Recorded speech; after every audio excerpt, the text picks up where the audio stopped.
జనసేన పార్టీని ఏ ముహూర్తాన ప్రారంభించారో కానీ ఆ పార్టీని రాసలీల వ్యవహారం మాత్రం వెంటాడుతూనే ఉంది.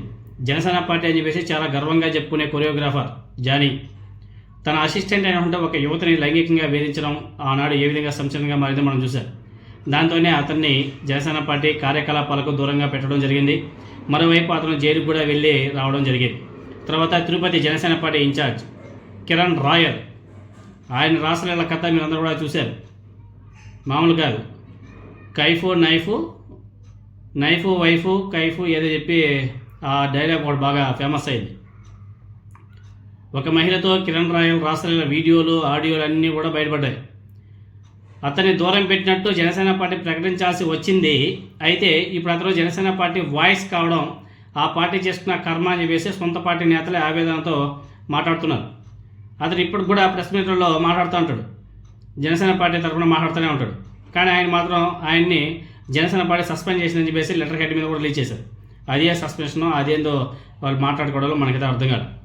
ఇంక తర్వాత railway Koduru Janasena party MLA మన అరవ శ్రీధర్ గారు తనను లైంగికంగా ఎలా ప్రలోభపెట్టాడు, 5 సార్లు అబార్షన్ చేయించిన మీద మహిళా ఉద్యోగి వరుసగా వీడియోలు విడుదల చేసి సమాజానికి కూడా చెప్పడం జరిగింది. దానికి సంబంధించి ఇంకా స్టిల్ నడుస్తూనే ఉంది వ్యవహారం, కేసులు, అదేవిధంగా హ్యూమన్ రైట్స్ అవి ఇవి ఇంకా నడుస్తూనే ఉన్నాయి. కానీ ఇప్పటివరకు జనసేన పార్టీ మాత్రం అతని మీద యాక్షన్ తీసుకోలే, చర్యలు తీసుకోలే, సస్పెన్షన్ కూడా చేయలే. తనను ఎమ్మెల్యే వేధించడం మీద సీఎం చంద్రబాబు నాయుడు గారు అదేవిధంగా డిప్యూటీ సీఎం పవన్ కళ్యాణ్కి ఫిర్యాదు చేసినా పట్టించుకోలే.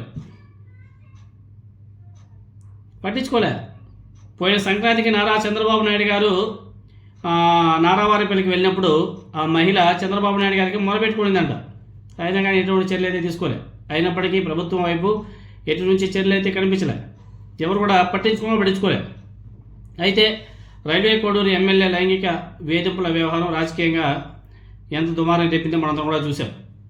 అది గ్రహించినటువంటి పవన్ కళ్యాణ్ గారు ఆలస్యంగా మేల్కోవడం, రైల్వే కోడూరు ఎమ్మెల్యే మీద ఆరోపణలకు సంబంధించి నిజ నిజాలు నిగ్గు తెరిచేందుకు ఏదో సిబిఐయో లేకపోతే సిట్తో విచారణ చేయించలే. జనసేన పార్టీ నుంచే ఒక 3 మెన్ కమిటీ వేశాడు. ఆ 3 మెన్ కమిటీలు ఎవరు ఉంటారో జనసేన పార్టీ నాయకులే ఉంటారు.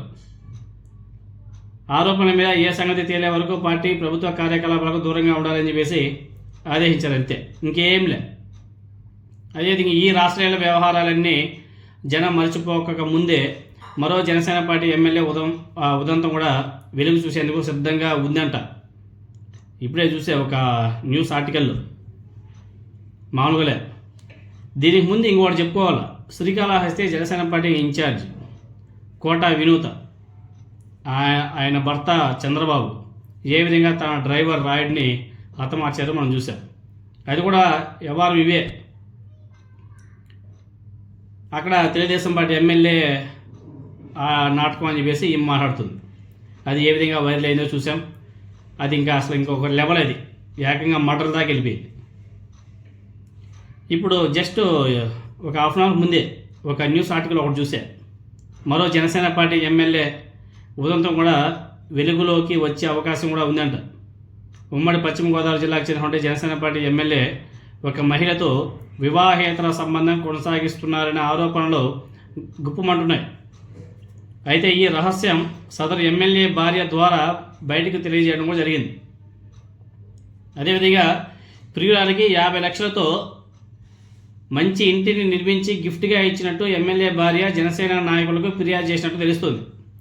తన భర్త వివాహేతర సంబంధం అలాగే గొడవల గురించి పవన్ కళ్యాణ్కి ఫిర్యాదు చేసేందుకు మంగళగిరిలోని జనసేన పార్టీ కార్యాలయానికి 2 సార్లు వెళ్ళినట్టు కూడా తెలుస్తుంది. అయితే పవన్ కళ్యాణ్ గారి అపాయింట్మెంట్ దొరకలేదంట. దీంతోనే విసుగు చెందినటువంటి జనసేన పార్టీ ఎమ్మెల్యే భార్య తన భర్త వివాహేతర సంబంధం అలాగే ఆమెకు దోచిపెడుతున్న వైరాన్ని మీడియా ముఖంగా చెప్పడానికి సిద్ధమైనట్టు తెలుస్తుంది. మరోవైపు సమస్యను చెప్పుకోవడానికి వెళితే డిప్యూటీ సీఎం పవన్ కళ్యాణ్ గారు పట్టించుకోకపోవడం మీద ఎమ్మెల్యే గారి భార్య, బిడ్డలు తీవ్ర ఆవేదన, ఆగ్రహం కూడా వ్యక్తం చేస్తున్నారని చెప్పేసి తెలుస్తుంది. ఇప్పటికైనా సరే సమస్యను కొంచెం సీరియస్గా తీసుకొని పరిష్కరించకపోతే తమకు వరం అనుకుంటున్నటువంటి ఎమ్మెల్యే రాసలీల భాగవతం బయటపడక తప్పదని జనసేన పార్టీ అధిష్టానం కూడా గుర్తించుకోవాలి. ఎందుకంటే ఇవి చాలా సెన్సిటివ్ మ్యాటర్స్.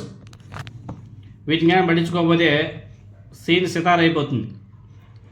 ఏదైతే ఆదిమూలం గారు తెలుగుదేశం పార్టీ సత్యవేడు ఎమ్మెల్యే ఆదిమూలం గారు దొరికిపోతే ఏ విధంగా సెటిల్మెంట్ చేశారో అటువంటి సెటిల్మెంట్ స్టార్ట్ చేయాలి జనసేన పార్టీ. లేకపోతే ఇటువంటి చాలా చాలా చాలా బయటపడే అవకాశాలు కూడా ఉన్నట్టుగా తెలుస్తుంది. మరి చూద్దాం ఆ ఎమ్మెల్యే గారి భార్య ఏ రోజు ప్రెస్ మీట్ పెట్టి మాట్లాడుతుంది ఏంది కథ అనేది చూడాలి.